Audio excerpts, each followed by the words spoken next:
देखो, सबसे पहली बात हमारी कमजोरी क्या है? हम परेशान हो जाते हैं। संसार में देखो तो परेशान, परमार्थ की तरफ देखो तो हम परेशान हो। ये हमारा आदत स्वभाव बन गया परेशान होना। थोड़ा सा धैर्यवान बनो, गंभीर बनो। कोई इस भारी से भारी विपत्ति में परेशानी स्वीकार करके विपत्ति से थोड़ी निकला जाता। सुलझो, ठीक है, ये विपत्ति आई, समस्या आई, इसका समाधान होगा। ऐसा थोड़ी कि हमें नष्ट कर देगी। अगर अभी हमारी बड़ी हानि हो जाती है, हम कल इससे बड़ा लाभ प्राप्त कर सकते हैं। हमको एकदम बिल्कुल गंभीर रहना है, इतने कमजोर नहीं बन जाना। अब वो गए तो क्या होगा, अब वो वस्तु गई तो क्या, पद गया तो क्या होगा। प्रयास किया था, ये पद मिला था, इससे बड़ा पद प्राप्त करूंगा, मैं इससे बड़ा महान बनूंगा। ठीक है, एक बार गिर गया, गलती हो गई, दंड भोगूंगा, फिर इससे ज्यादा संयम में रहूंगा। बिल्कुल मतलब एकदम फ्रेश दिमाग रखना चाहिए।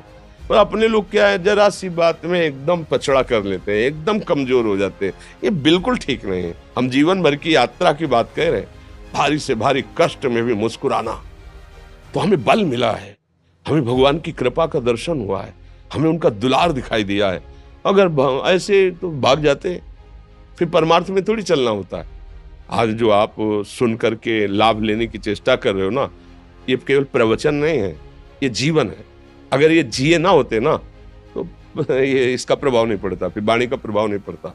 हम इसीलिए कहते हैं, जैसे आप लोग एकदम परेशान हो जाते हैं जब बोलो, क्या हमसे ज्यादा परेशानी होगी?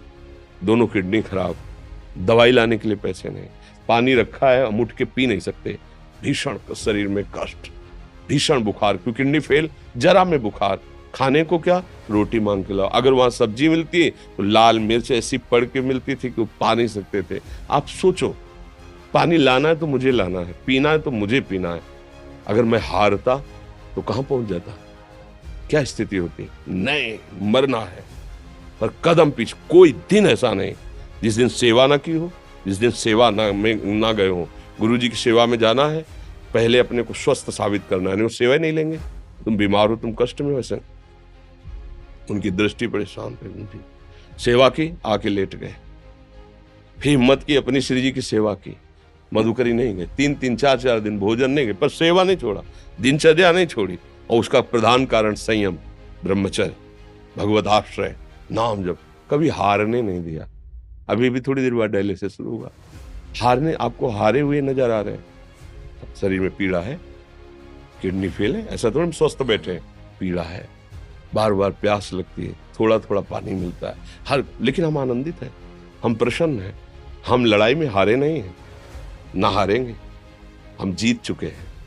हम अपने मालिक के भरोसे में अपना सब बात, तो वो, ये हम अपनी बड़ाई नहीं बता रहे, हम आपको बता रहे समस्या। सोचो, तुम्हारे पास तो माँ है, भाई है, बहन है, परिवार है, कोई ना कोई तो है ना। मेरा किसी ने कभी जीवन में ध्यान भी नहीं दिया। क्यों? बचपन से बाबा जी बन गए, किसी से प्यार नहीं, किसी से संबंध नहीं, कोई जानकारी नहीं, हम कहाँ हैं, वो कहाँ, किसी से कोई मतलब नहीं। अच्छा, जवान साधु कौन श्रद्धा करे? कभी गांव जाने की हिम्मत नहीं पड़ती कि रोटी मांग ले, पता नहीं लोग क्या सोचेंगे, क्या भावना कर ले। हम दरवाजे पे खड़े हैं, क्या कैसी भाव, जो हमारे सामने आकाश वृत्ति से आया यौवन अवस्था में, वही पाया, अन्यथा भूखे रह गए। जब हम हर समय अपने को विवेक के द्वारा सावधान रखे, तो हम कभी निराश नहीं हुए, कभी उदास नहीं हुए, कभी ऐसा नहीं लगा कि यार हम दुखी, कभी नहीं लगा।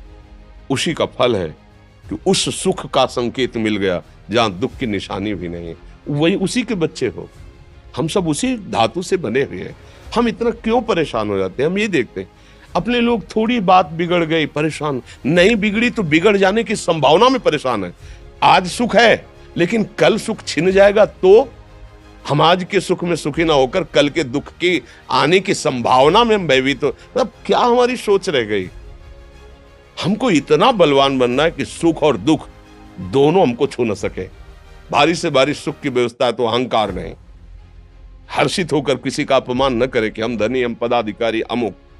भारी से भारी दुख आया तो हमें किसी के सहयोग की जरूरत नहीं, हम फिर अपने कदम बढ़ाएंगे, हम फिर जुड़ी हुई अपनी भावनाओं को सजाएंगे। मस्त जीवन, एकदम तुम अविनाशी के बच्चे हो। शेर का बच्चा भेड़ों के बीच में फंसकर म्यों म्यों बोल रहा है, बस अगर दहाड़ना सीख जाए तो कोई भी उसे परास्त नहीं कर सकता। ऐसे भगवद अंश, तू प्रपंच में फंसकर अपने को इतना दीन क्यों देख रहा है? तू ऐसा है कि भगवान के दिव्यास्त्र में भी ताकत नहीं तेरे को मार सके। तू अविनाशी का अविनाशी बच्चा है। विनाशी भोगों को, विनाशी शरीर को मैं मान के इतना भयभीत, इतना दुख ठीक नहीं।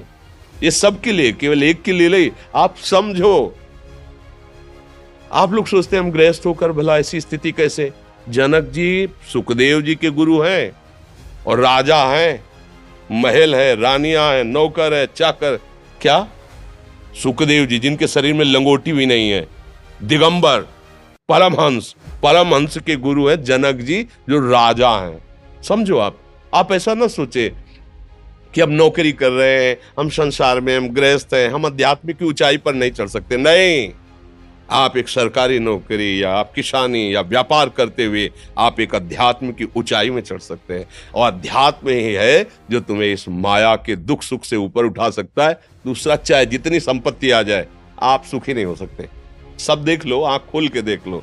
अध्यात्म ही है जो तुम्हें हर कष्ट सहकर मुस्कुराकर जीने का रास्ता बता देगा कि आप आनंदित हो जाओगे। कुछ नहीं बिगड़ा। अध्यात्म है तो कुछ नहीं बिगड़ा, अध्यात्म नहीं है तो कुछ नहीं बना, कुछ हाथ नहीं लगने वाला।